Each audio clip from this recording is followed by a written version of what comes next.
boys. There we go. We're live here too. How you doing? Good, man. How are you? Just I don't know how it's having more fun than the law allows. Okay. It's good to hear, man. It's good to hear. As I tell a lawyer that, right? I'm probably like, what are you into now? Yeah. I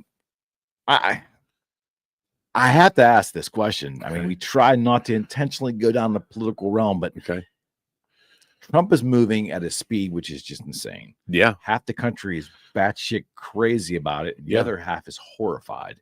Okay. Now, my question to you is, have you been paying attention at all to what Musk is doing and then the reaction from, I guess I should say, the left in regards to Doge and... Yeah, he's just finding all the bullshit money that's spent. He's starting to do it. Yeah. He just hit the tip of the iceberg. Well, yeah, and I think, again, like he's not... my understanding of the role is his job is to identify things, not to change things, not to cut spending. Right. He can't. But people are like, Musk is doing that. I'm like, no, all he's doing is identifying, like, why are we spending money, $1 million for sunglass experiments with ducks? Or to say there was $1 million of condoms sent to Ukraine. Like, for what? Like, regardless whether you love Trump, love Musk, hate Trump's, or hate Musk, tell me why we're spending U.S. taxpayer dollars to send condoms to Ukraine. Why would we? Yes, and it's the simplest this question. Has been identified. Yes, I'm really trying to understand this. Yeah, why would you defend that practice? Right. I don't know. The way I look at what I see online is just people hate Trump. They're going to hate everything he does, no matter what. Trump could literally do something amazing that no one can question. The people that hate Trump are still going to hate what he did and find something wrong with it. And that's just the way it is. Yeah, absolutely. That's the reality. Polarizing president. Yes, we find ourselves in, and he has contributed to part of that by his course nature. But that's really neither here nor there. No. To me, and this is what I wanted to tell you. This is not a genuine statement that I created. I'm co-opting it from one of my dearest friends, but this is what he always has said. Okay. Over the past 4 or 5 years, he said he would say the following during the Biden years: if you look at what's happened over the past 4 years, critically, and you are okay with it, you're for it, right? If that's your position, and you want more of it, his summation is one of two things. You're either stupid, or you're in on it. There's no other place to land. I mean, just the last 4 years, what happened? Since the pandemic started, So when it just changed. If you look at the landscape of what happened in this country,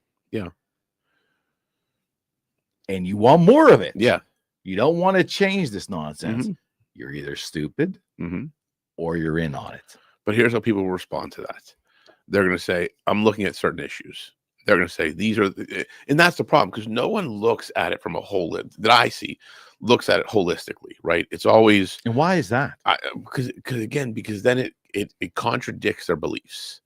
Because if they think Trump is an asshole or Biden's shitty, right? So it's both of them did certain things that were beneficial, right? I mean, they both did. I mean, I'm not saying everything Biden did was terrible. I'm sure there are things that he did that were not terrible and were somewhat beneficial, right? So we'll agree. That but if you are a Biden hater or a Trump hater, you're not going to agree to anything they do, right? Then it's like, well, why do I hate this person? They did something I like.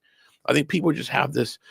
They don't want to look at the whole picture. They don't want to admit they're being wrong. Because it's personality over substance. Well, that's a big piece of it. Yes, I just think that I just think it's people's belief structures have been built on nonsense. What about the people that are in on it? Meaning,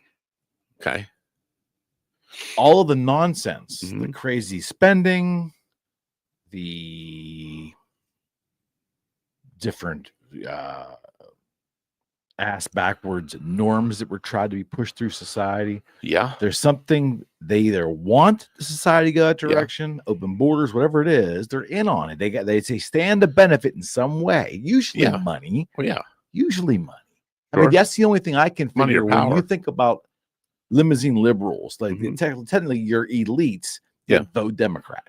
Yeah. You're wealthy Mhm. people who continually vote liberal. Yeah, correct. They're in on it. They're benefiting from the government's slush funds of money. Absolutely. It's the only explanation. Or they're stupid. And I don't think they're stupid because they've ascended to a certain level in business or whatever. Yeah. But it's like, in spite of the fact that capitalism brought them wealth, Mhm. the system outside of capitalism, they found a way to work it, and the money flowing through this government It's not machine, even. It's not even through the they government. benefit from it. But it's not even from the government. I think it's partially it. But I think people that rise to that level will tend to portray themselves as liberal because Republicans don't try and cancel liberals. Liberals try and cancel Republicans. So do you hold yourself out as a business owner or a successful person as a Republican, right? Mhm. And you have a Mhm. view that differs from a group of liberals, they may try and cancel you. Name one time a Republican has tried to cancel a liberal. And why is that? Because we don't give a shit. Right. Bingo. That's it. So we don't give, and again, like Bingo. I'm center right, like Bingo. I'm libertarian, truly. Bingo. But I think because we don't give a shit because it's not about the person, it's about the policy. It's about what is happening. We can all have differing opinions, and we should have differing opinions. If we all agreed on shit, nothing would get done. We have to have differing opinions to challenge and debate to find the best solution for the whole. Mhm. It's not going to be the best solution for everybody. It's going to be the best solution for the majority, and that includes both sides of the aisle. Mhm. The problem I see is that the people, when they rise to this level of elite status, we'll take Hollywood people, right? Mhm. They're not dealing with the problems that they're perpetuating. They have security. They live in these nice houses. They're not dealing with illegals. They're not dealing with crime, right? Mhm. And it's popular to be liberal. We can bash Trump. We're not going to get canceled. It's the right thing to do, right? Mhm. They come out as Republican. Look how many people that are like in Hollywood or successful business people that come out in strong support of Trump. They try and cancel them immediately. Mhm. Like, explain that to me. Well, let's look at seeing why is Hollywood innately left. I think it starts with the concept of artists going back like Sure. centuries. It's got a non-traditionalist Mhm. way of looking at life, and so I think there's an honest difference in world 100%, philosophy because of what you do and your interests. Yes. I totally get all that. Correct. But at the same time, it's really interesting to see how those who have success within the American capitalistic system then pretend that they didn't have success in capitalistic system, and they adopt a far left agenda. They're in on it. It isn't. I don't even believe that they actually believe most of the things they profess to believe. Yeah. I mean, that's a heavy statement. But I believe that statement to be true. Yeah. That they use the philosophy to their benefit. They hide behind it. Of course. I mean, that's human nature. I mean, that's what these people do. I mean, look at during the pandemic, Gavin Newsom, for example, right? Shut down California. He gets caught having dinner with his friends because the rules don't apply to him. No. He benefits from making the rules and from being in power. I don't have to deal with this bullshit. Don't look too close. Right. That's what I'm saying. Like, and this is the problem. And again, like, I think we've let politics in this country become too toxic, too chaotic, and instead of just talking about actual issues, we're talking about people. Yes, 100%. Like, call it a personality. Yeah, like that's what we're doing, and I think, look, personality is always going to play a part in this because your personality can dictate your decision making, right? If you have a certain type of personality, you may make decisions differently than I do. But we still need to look at the actual decisions being made and the policies being implemented. That's what really matters when it comes down to politics. The person is the vessel for the decision. So we got to look at what are we deciding upon? What is the outcome we're trying to achieve? And how do we get there? Instead, whether you hate Trump or love Trump, he's trying, in my opinion, not everything. I don't agree with everything he does, right? But there's like eliminating government waste. That's kind of important. Like, who would not be for that? Right. What U.S. citizen would not be for that general concept? Right. So that means, tell me a U.S. citizen's like, I want to pay tax dollars to fund the research of putting sunglasses on fucking ducks. I want to put my tax dollars to send condoms to Ukraine. But yet we have homeless veterans in this country. We have veterans that don't get the care they need. Like, this is the problem. So how can we have that? That's what I don't understand. Like, how are people looking at this? Like, this is a bad thing. Well, looking at it like that, it's disheartening. Well, and the other thing, I love how they're calling out Musk, saying, well, he's looking at all these programs as insight, against his competitors, with his companies. It's like, wait a minute. They're grasping. But I'm like, wait a minute. Every one of you assholes vote and buy stocks before you make votes. Like, you all benefit from this. Like, every person in Congress, tell me most congressmen, Republican and Democrat, are wealthy from stock trades they make on insider information. Let's be real. How do you be in public service and have tens of millions of dollars in the bank? Explain that to me. The Clintons were pikers when they joined politics. Yes. When he was governor. Yeah. In the late 80s, early 90s. Yeah. He was making like $44,000 a year in Arkansas. Yeah. And she was making a little more shit an attorney. Yeah. But her career was all precipitated by entrenching herself in the political machine. Correct. Subsequently, so is his. Correct. This is the problem. And that's not, in my opinion, if it was just out of pursuit of doing good and being involved in politics for that reason as the main focus. But lifelong politicians or people in the political machine, those that work for the government their entire life, not everyone, but that is, while can be viewed as being noble, you have to raise an eyebrow. Yeah. You have to raise an eyebrow. Lifetime politicians. Yeah, well, obviously. I mean, and that's why people hate Trump. He's not a lifetime politician. Of course.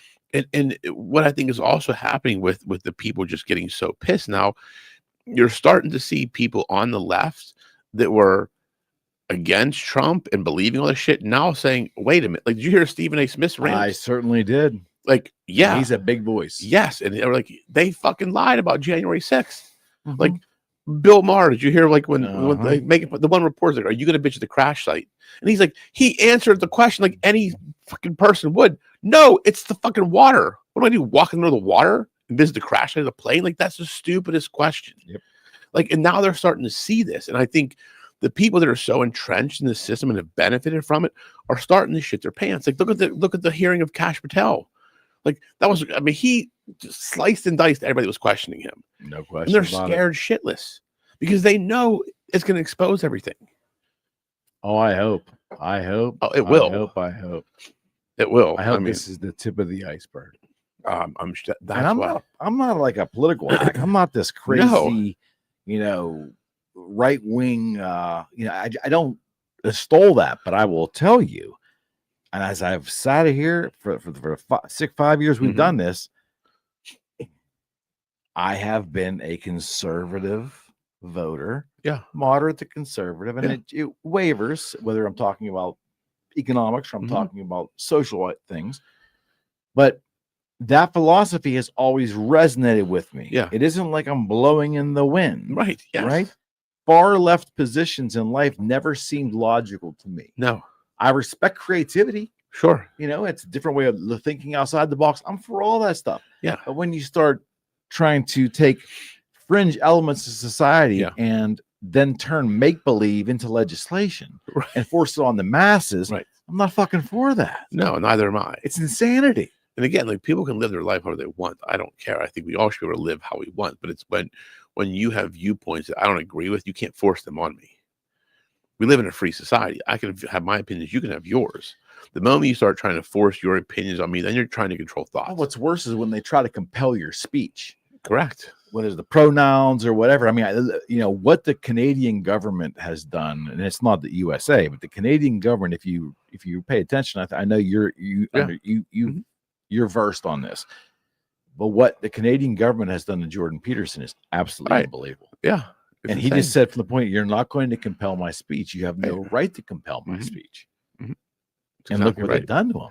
Well, yeah, I mean, that's horrifying. And that's the thing in the whole DEI thing. It's like, I see people on Facebook like won't going even know what that is, batshit no. crazy, like, oh, he got rid of it, and these companies, like, oh, like I'm going to Sam's Club now because Costco got rid of their DEI. Like, tell me why. Like, so you were going to Costco because they had a DEI like program in place?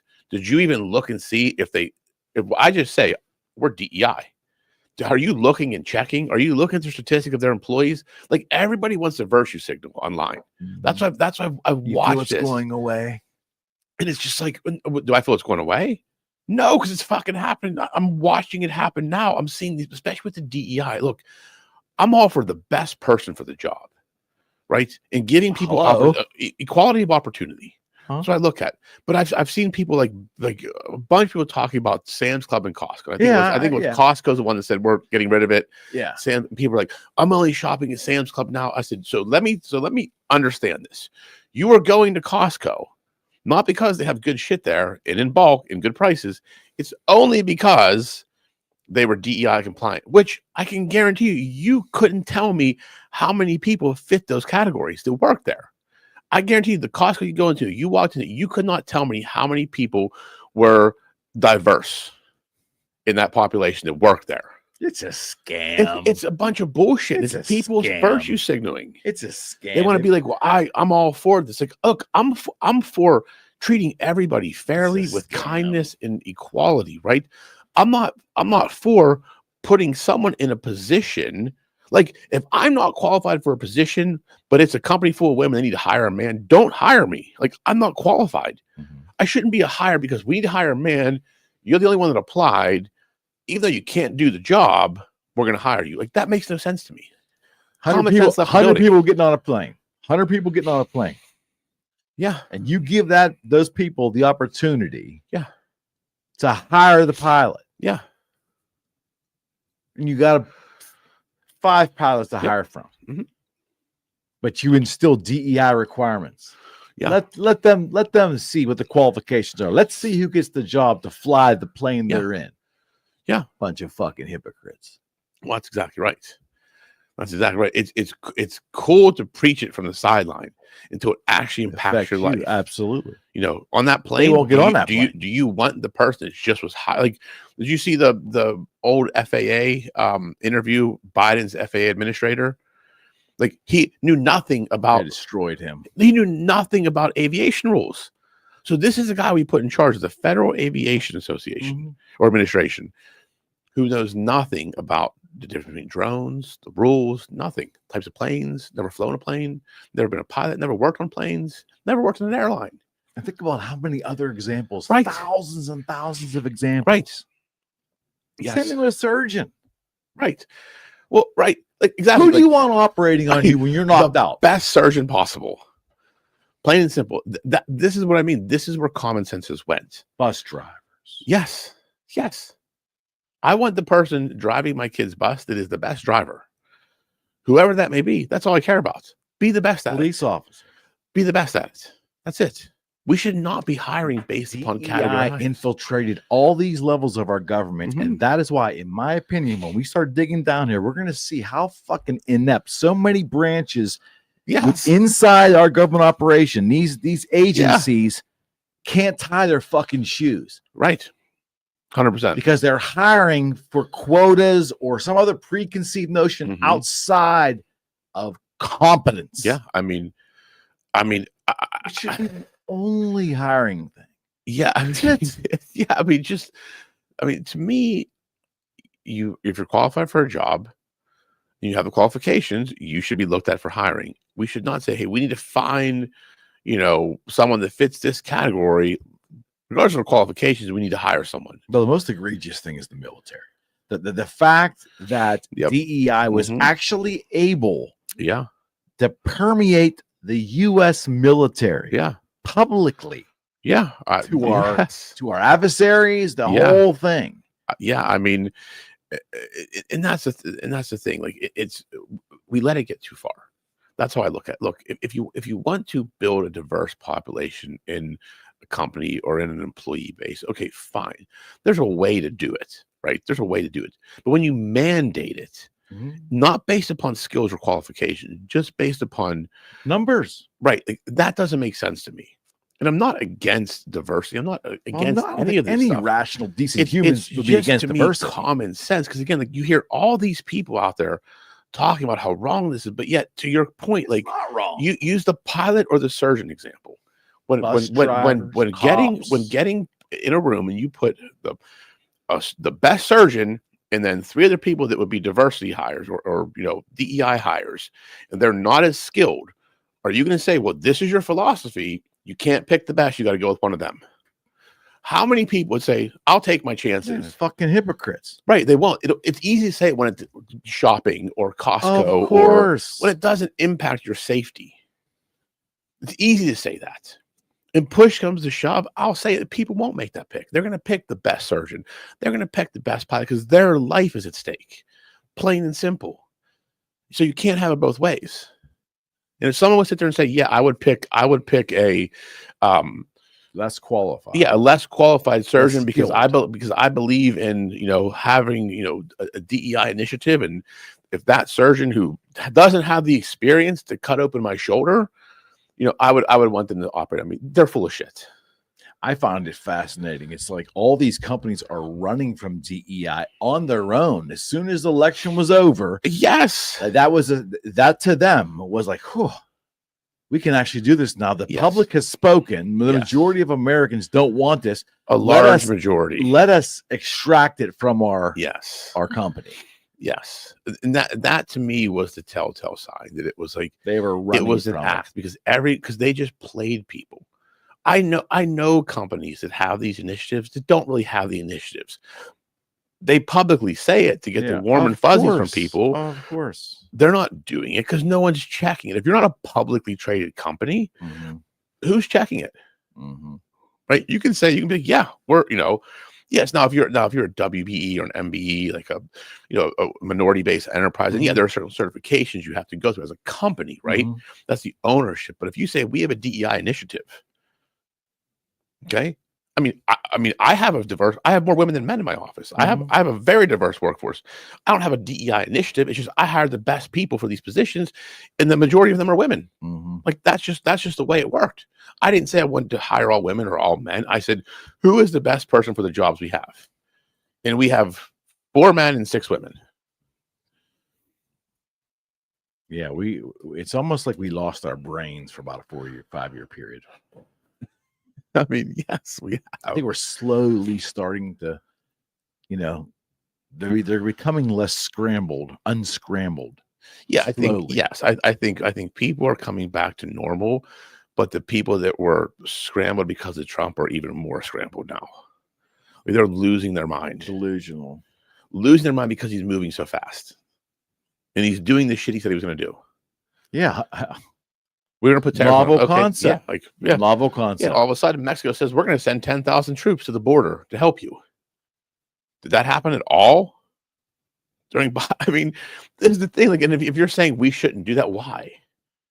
Tell me why we shouldn't protect it. A nation is made up of borders. That's what makes a nation a nation. There's a process to get in. Need a dynamic leader with some gumption and some courage. Yes, and that's what we have. And will outwardly engage anyone. Yes. We have not had this in my lifetime. No, this is the first I've seen it. In my lifetime. Yeah. I mean, truly. It really is. And Reagan didn't move like this. No, I mean, I think he's a one-term president. He's a one-term president. And what I saw say, they were talking about the statistics for autism. They said, what was it, 20 or 30 years ago? It was like 1 in 10,000 kids. Now it's 1 in 34. That has a lot to do with the food we eat. Of course, man. So, and that's what RFK wants to do. Like, look at this shit. Like, how are people opposing him? They're fighting. Like you said it earlier, we're fighting personalities over substance, over philosophy, over policy. Right. The average person would say, "Oh, we should clean up." Our food system and our requirements and all this stuff. But I don't want John. I don't want RFK doing it because he's no good and he's a moron. Blah blah blah. Listen, you care more about the personality of the person, than you do the intention of the nomination. Yeah. And It can't. It can't be about it. It can't be about it's on personality. full display that It really the personalities are all that a good portion of America thinks about Yeah. when they're trying to decide whether this person may be good or bad for the country. Yeah. Forget what they say. Right. Yeah. They even forget what they do. Yes. It's their personality. Yeah. I don't like the way he looks. Yeah. I don't like he's screwed around with 4 different women. I don't like the fact he has 5 divorces. Do you see what I mean? Yeah. That takes precedent. Yeah. Over everything else. No. So I will say to that point, like people will make, and I'm not saying this is wrong. People will make assumptions if a personality has a way of operating. Like, okay, if someone's unethical, right? That's a personality trait, but it could play into the politics, right? So do you want an unethical person in there? So I think people look at, I'm not going to discount everything when it comes to personality, because personality does matter, right? You have to have a person that's ethical and has certain, convictions. That's my belief, right? But it also, you have to focus on what are we trying to do? Well, what I'm saying is, but you also have to focus on what is actually happening, what we're trying to do. And then the person may inform your decision a little bit, but it should not take center stage. We had a real, to speak to that issue, we had a real come to Jesus moment in this country when Bill Clinton had the affair with Lewinsky. Yeah. The question was asked, is he still a really successful president? Because anyone from either party could, at that point in is in his 6th year. Yeah. It's hard to argue what he got done with getting rich and all that. It was a successful presidency. Yeah. But it's all tainted because he had this extramarital affair. Yeah. And we had to ask ourselves as a country, are the two still interconnected like that? I think the country answered because the impeachment was failed. Probably should have never taken place in the first place. In hindsight. Yeah. I just don't. I just wonder. Certainly we don't want a killer. We don't want, but Trump's been indicted, argue the merit of the cases. Yeah. But technically, he's been indicted 37 times and he still won the presidency. Yeah. So I think that argument to some degree, in terms of the ethics of it, I think people don't like other people. Screw the ethics. They just don't like them for their own reasons. Well, yeah. Again, for their own reasons. Like America spoke in this election, and the people that are pissed about it just feel left out. Because elections have consequences. Right. We they heard that from the Democrats. Yeah, they weren't part of the majority. They weren't part of the popular team now. And look, it was a referendum. Again, over the past 4 years, if you looked at what transpired in this country from everything economically, a compromised mental leader that hid. Yeah. Look at the whole thing. Yeah. Inflation, everything. And you want 4 more years of that. Yeah. You're either stupid or you're in on it. Yeah. Here's the thing. It makes no sense. If at the end of 4 years Trump does a shitty job, I'll have the same conversation. I'm not saying it. Of course, he's to do a great job.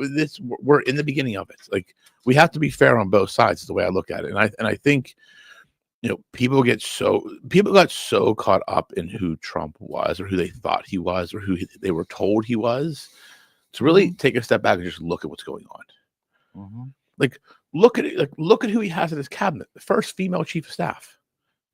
All that doesn't matter because his personality. Right. It doesn't matter. So many people. He got rid of DEI, but he hires the first female chief of staff, but that doesn't matter. He got rid of DEI. He's hiring the best people for the job. Like, that's what we should do.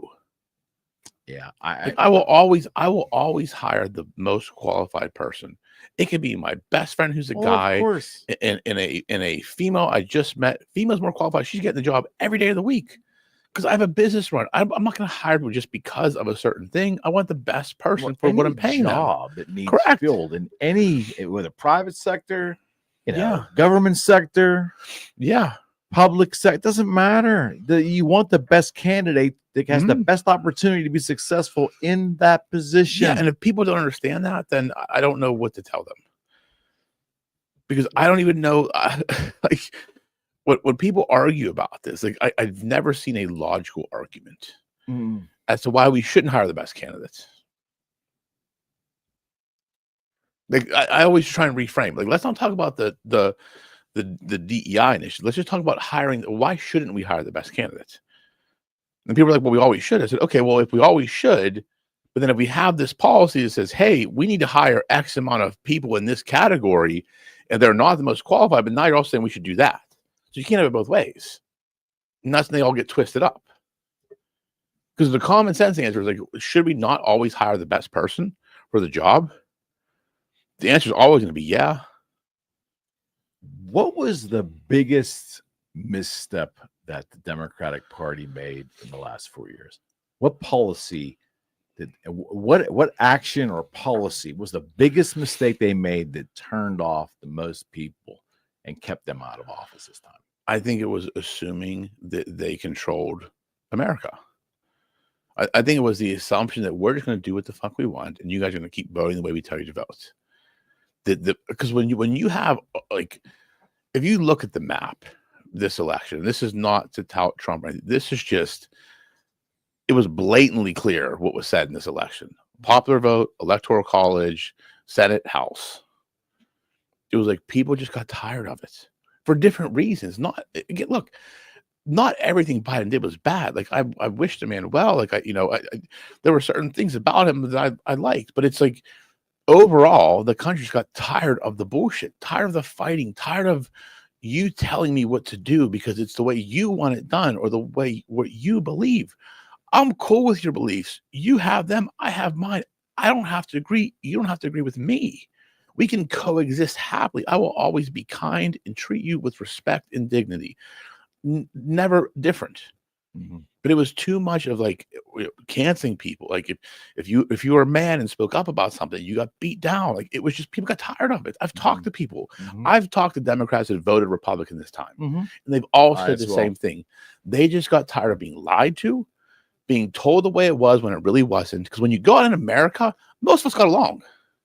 That last statement you said is what I believe. That's exactly what it is. Exactly. Telling Americans that things aren't the way they see them with their own eyes, or they feel them with their own pockets. Yeah. There isn't any inflation. These are peaceful protests as the buildings are burning. Right.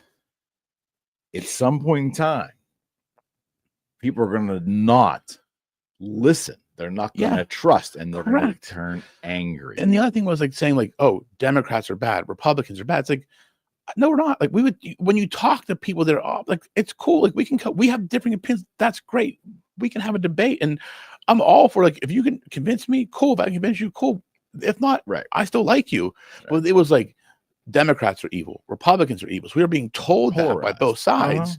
But when you go out in America and coexist, we're like, we don't ever ask like, what are you? Who are you? A Republican? You a Democrat? Should I like you? Should I not like you? That's why no one gave a shit.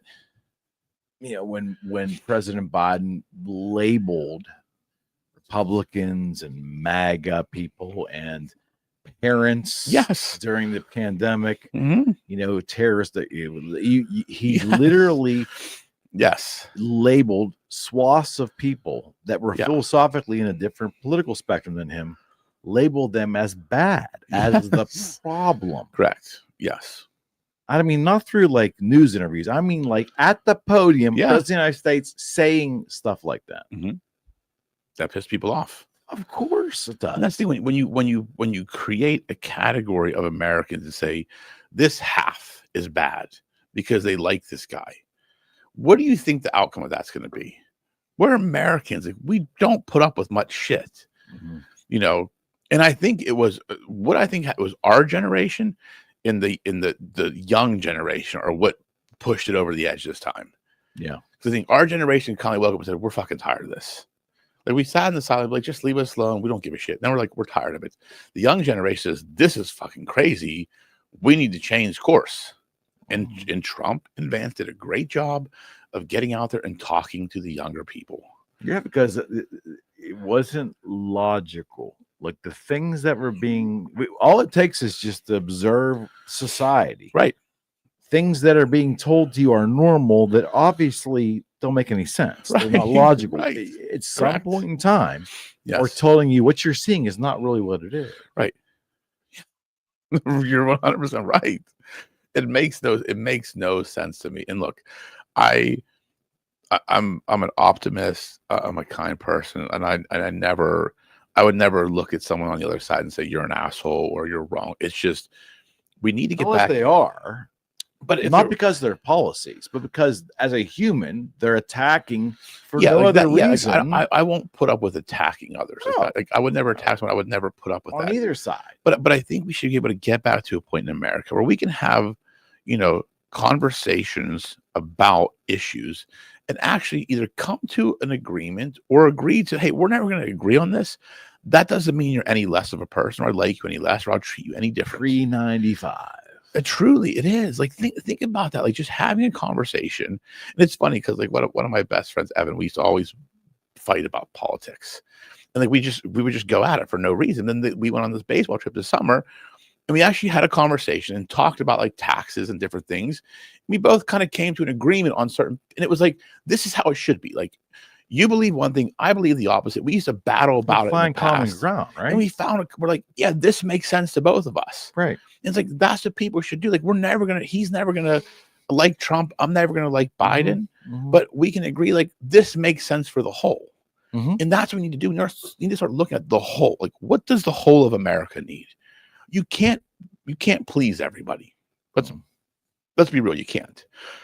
How do we please the most with causing the least discord? That's how I look at it. That's what we need to get back to. My problem that I see that drives me insane is like there is a lust for showmanship in politics now like there has never been. Like every time it really is about self-promotion more than it ever has been. Yeah, I mean self-promotion. It really is. My moment in the spotlight, the camera's on. I need to do anything to get that soundbite, to some memorable quote, something. To the social media. When you think about it, look like social media, they become the showman because they're on camera all the time. Like truly. By the way, my daughter just joined here, so I'm gonna say hi to her. Hi, Melina. Hey, Melina. She writes my name on there, so I had to say hi to her. But that's really what it is. I mean, think about it. Think about before social media. You were only on TV when you knew you were getting interviewed. Now, everywhere you are, there is a potential camera. So you have to be a showman. You have to be interesting. You have to be gregarious. Like that's really, I mean, look at these hearings.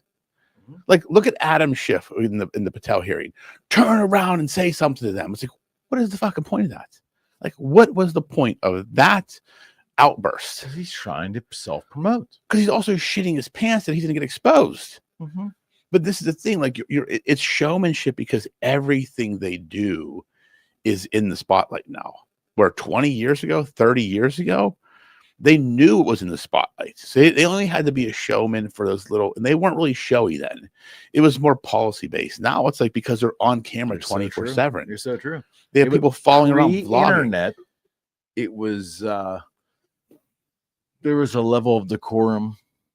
You know, it doesn't mean that it was less seedy or less or more or less ethical. I'm not saying that, but the way they conducted themselves in public and the impression they left on the general public was that they weren't these raging assholes. No, you know. No. And look, I will say this: it started probably when Trump came on board. Because think about Obama was pretty poised. Like he was never really a showman on camera. He was just a very poised politician. Like he spoke very well, presented very well. Trump just came in like a bull in the china shop. He's just that's when the showmanship. I feel like because I can't think prior to 2016, like grand showmanship in politics. Because I mean, think about it. It was Obama and Bush. No, yeah. I mean, and there was really no one that was really bombastic. Yeah, but Trump came on board, and now it's like everybody's like, "Well, I'm going to be like that" because he's getting media attention. That's exactly right. Because now you don't have to buy media. Like where Trump was very smart in his first election run is the more shit he said that got media attention, the less money he had to spend on media attention. And people did not understand that a lot of the shit he said was for the media to pick it up. Of course. Like that was a chess strategy. Other people were playing checkers. He was playing chess because he knew media costs a lot of money to buy, national media. But if you say something outrageous, it's going to be on the news cycle for 48 hours, which costs tens of millions of dollars. in ads to do, or you can just say something off the wall that you don't mean. Look, elections have consequences, Yes, and they maybe do. 4 years from now, Yes. it's going to flip again. Mhm. I hope not. I hope if it does flip again, it's more about pure philosophy and not like the ultra left of the.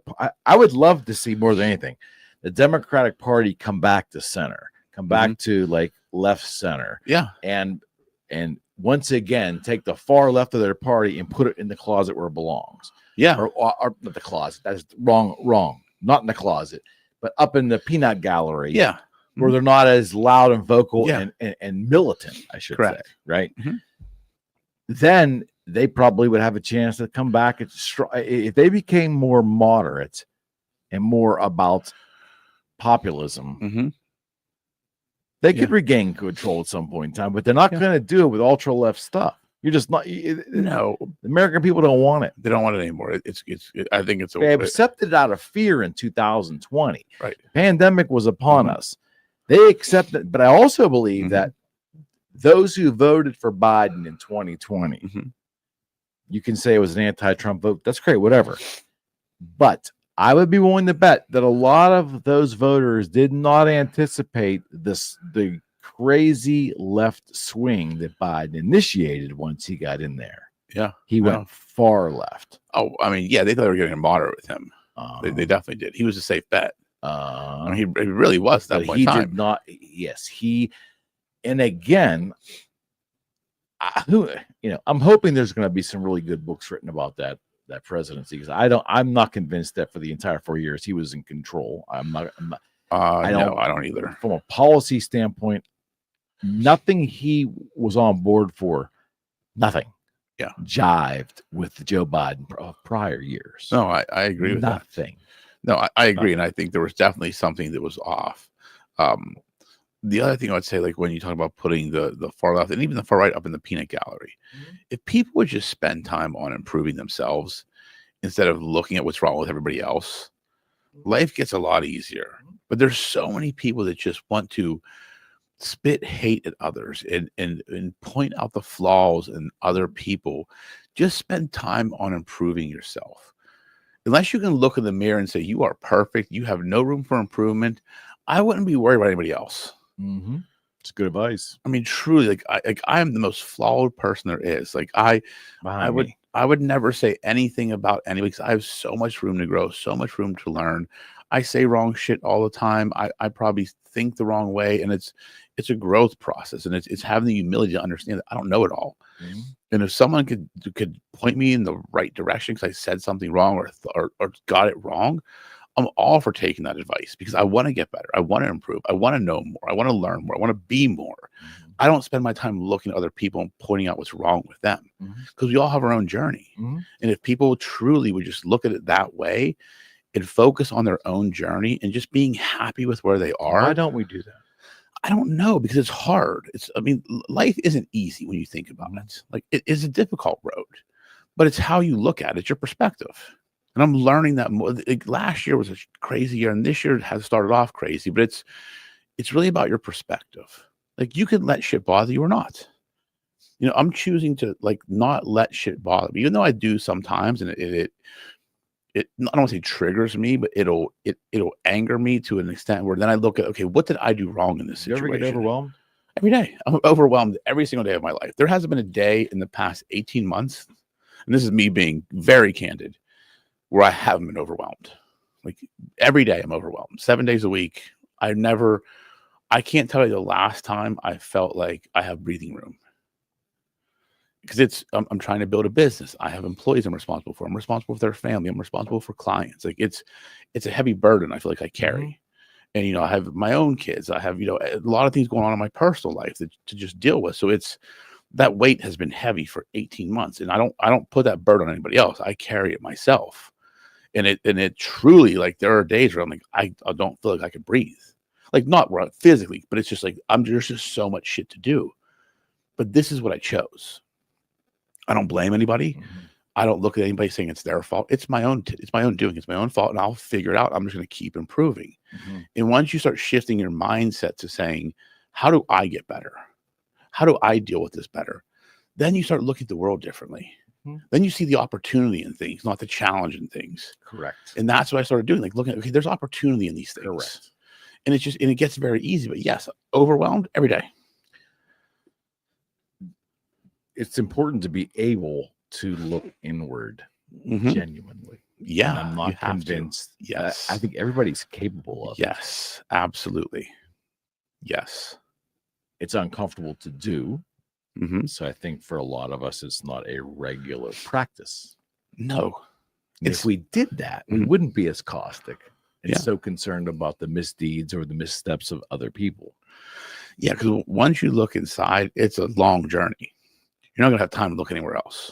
Sometimes you don't like what you see. No, I mean, I didn't like what I saw. That's why I had to make a lot of changes in my life. There are many things that when you do that look in the mirror, that really, and we've talked about this before, that really deep look in the mirror, you're like, that's ugly. And you got to fix things. And it's trying to fix those things while being overwhelmed every day is a challenging road, but I embrace it. I don't blame anybody for it. I don't get mad about it. 100%. It's really the journey. It's what life's about. It's like, I don't want to leave this earth leaving anything on the table. Yeah. I want to know I put in everything I could every day. And there's every day I'm overwhelmed. There's, literally, I can't tell you the last time where I sat down, I'm like, I feel completely relaxed and like nothing to do and nothing on my mind. Can't tell you the last time I felt that way. Don't remember it. What's your biggest fear that you're going to have at the end of your life? Wow, that's a deep question, man. I mean, I don't mean, let me maybe make it more concise of a question. I don't mean monetarily. I don't mean possessions. But what is the one thing or multiple things that you are afraid that would cause you distress on your last breath? Was I a good enough example for my kids? That's really it. If I boil it down to, like, there's 3 human beings that are watching me and everything I do. And I do the wrong things all the time. I'm very flawed. But my biggest fear is getting it to the end and saying, I could have been better for them. Like, I don't want to get there like that. So that's why I'm constantly evaluating, constantly adjusting. And, and everything I do for the 3 of them. And just to be that example. And that's my biggest fear is when I get to the end, that, like, it's not one of those fears like, oh, I work too much. You hear those people say, like, I love what I do. Yeah. And it's part of my life. But the fear is like, was I a good enough example for them? Did I show them what's possible? Did I show them how to be a good human being? Or could I have showed them more? That's my fear. That's good. Yeah, it's a heavy one, man. But as I've thought about that, that's really it. Because they are truly the reason why I do it. Take them out of the picture. I may not be here doing this, in that, starting the firm. For sure. But they are truly the inspiration for me to build something. Because I want them to look at it and say, my dad did this. He built this from nothing. And if he can do it, anything's possible. That's all I want them to see. You would think that would be a natural feeling for parents, but I'm not convinced that is a natural feeling for every parent. No, I think we all want what's best for our kids. We want to be a good example. I have a higher risk tolerance. I was willing to take the jump to show them what's possible. Some people show them the safe bet. Some people say, hey, get a good job, go to school, play it safe. Like, I want them to take the chance. I'll be there. I'm never going to do it for them. I'll be their backstop, but I want them to take the chance. I want them to jump and see what happens. Like, that's what I want. So I have to, if I want them to do that, I have to show them that I do it. Certainly. I can't preach something and not do it. Right. Yeah. I mean, parenting's a tough road, man. It is. I was thinking about this question yesterday, and to me, I think my biggest fear would be that, or I would ask myself the question, did I return all the love I was given? That's a good one. Yeah. That is a good one. Oof, yeah, that's heavy too, man. Mm-hmm. Yeah. And that's like an honest. Yeah. I've asked myself that question a lot, and I when I ask myself that question, sometimes I'm like, oh man, I have fallen short on many occasions. Yeah. With relationships. Yeah. And things. And we all do. We all. Selfishness is a thing.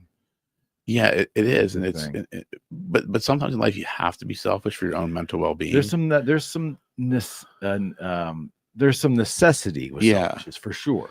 Yeah. The art of selfishness, the Ayn Rand book was a major landmark in my life as a young person. But context there, of course. But you have to take care of yourself first before you can take care of anyone else. That's just that's self-development 101. Yeah. But to be on the negative side of the love equation when you have no right to be is not something you'd want to look back on, I wouldn't think. No, and that's why I always say you love as much as you can, you give as much as you can, and hope it gets reciprocated. And correct, maybe it's not. And it's and the other thing with my kids, like about being, it's truly I want them to be free, like to be able to do and take the chances and not be burdened by like that's why I take my health so seriously now, because I want to make sure that I'm around a long time to help them. When it's my time, but I don't want them to have to worry about me. Right. I want them to worry about themselves. Correct. Like I'll be fine. Like I want them to worry about just living life and experiencing life, and then I'm gonna be there for them, but I don't want them to worry about me. Like, that's really what I want for them. How many times do you hear that from the elderly? How many times in your life have you heard an elderly person say, "Oh, I just don't want to be a burden on my all the time," children, or I don't want my children to have to worry about me. So if we're paying attention, if you look back in your life and you see how many elderly people have uttered that phrase or something similar during the course of your life, there's obviously some weight there. We got to pay attention. Absolutely. And I think you hear people like watch movies, right? If you watch any movie, but you see people say that in the movies when they're at the point in life where they're becoming the burden. And it's like they're, not that they're intentionally doing it, but it's like, the sick person, it's almost too late. And that's their regret because they don't want to. It's almost like the regret is coming through as a present statement. And that's why I look at that. I can't remember the movie I watched. This was like years ago. It had to be probably 3 or 4 years. I can't remember the name of it, but it was one of those scenes where it was like, it was the dad, and the dad was like, I got to find the movie, but he was looking back on his life, and he realized like choices he made put him in the position he was in, where his kids were now taking care of him. And it's like, and I looked at that, I'm like, I can't be that person. Like, I don't want to be, 270 pounds and, in a wheelchair because I just made bad choices. Then my kids now have to clean up my mess. I don't want to do that. What was that?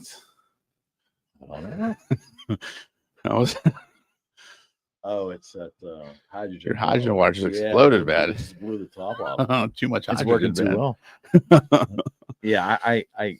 I know we went deep on it in the end, but I think that we as humans probably, I'm guessing, we don't spend enough time thinking about what do we want to be thinking about during our final moments here. I mean, it's because when you think about that, that's when you look back and you start living differently. I would hope. I mean, again, the whole health thing like that years ago when I saw that, and it's like that's when I started. Like last year was the first year I really started focusing at a deeper level, like going and getting executive physical and saying, okay, I got to make sure that I am not going to be a burden on my kids someday because I just chose not to do certain things. Well, plus you're growing that firm. I mean, you have more and more people. With every year, you're going to have more and more people depending on you. Exactly, and I'm not letting them down. Right. There's a lot of people that rely on me, and I can't. Like, I've got to be able to operate at my highest level of efficiency. That's why I'm overwhelmed every day, but I love it. Yeah. All right, partner. This was a good one. This was good, man. We got on a rant for a while, man. Good. That's good. Yeah. We got some 4 Friends shows coming up. Yeah, looking forward to it. A couple other surprises Rocco doesn't know about yet. Cool. I like surprises, man. All right. We'll see you next week. Yep. We're out. Out.